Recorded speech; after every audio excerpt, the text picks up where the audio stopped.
I'm okay.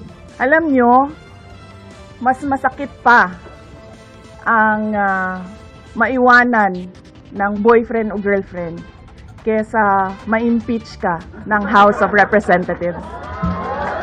Pinapakita nun kung gaano kababa ang kanyang regard o pagtingin sa public service. Kung gaano hindi niya pinapahalagahan ang mandato ng taong bayan at yung ating mga democratic processes. Gusto kong sabihin kay VP Sara, hindi ito usapin ng jowaan. Usapin ito ng public accountability at pananagutan.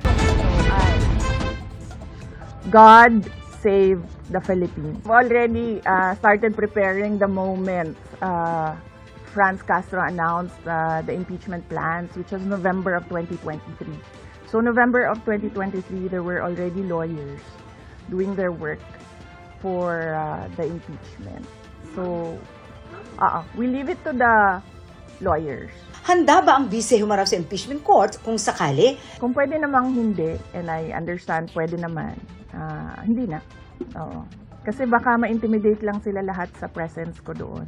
You think you have the numbers in the Senate to be acquitted? Hindi ko masabi yan ngayon, sir. Wala pa kami dyan. Are you not confident that you have enough allies to avoid a conviction in the Senate acting as an impeachment court? Hindi ko pa naisip yan, sir.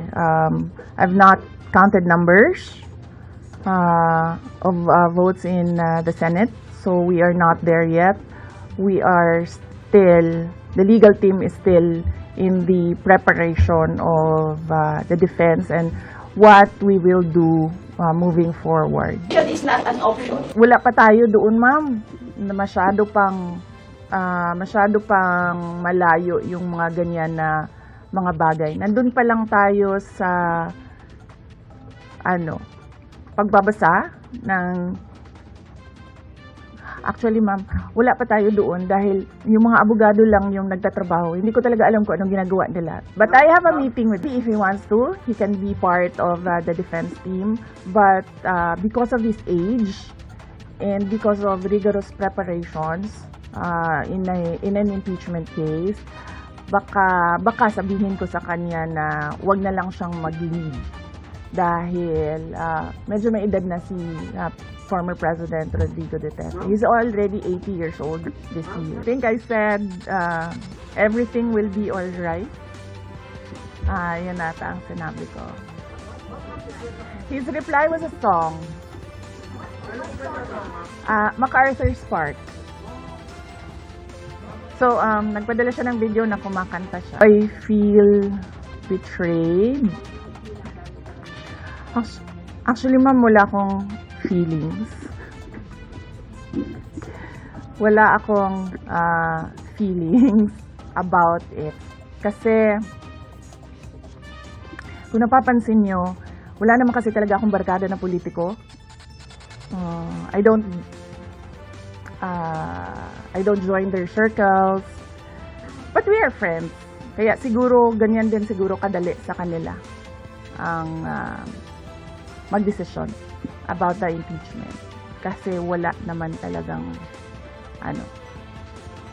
something that is worthwhile sa aming pagiging magkaibigan. I'm okay. Alam nyo, mas masakit pa ang maiwanan ng boyfriend o girlfriend kesa ma-impeach ka ng House of Representatives. Pinapakita nun kung gaano kababa ang kanyang regard o pagtingin sa public service. Kung gaano hindi niya pinapahalagahan ang mandato ng taong bayan at yung ating mga democratic processes. Gusto kong sabihin kay VP Sara, hindi ito usapin ng jowaan. Usapin ito ng public accountability at pananagutan. How do you feel po? Sabi ni BBM, hindi niya supportado yung impeachment. Pero number one na, unang-unang pumirma yung anak niya. Kasi sabi, ito lang daw basahin ko. I did not make an assassination threat to the president. Sila lang nagsasabi niyan. Sila lang nagsasabi may assassination. Sila nagsasabi may assassin, may gunman. Next po, GDB.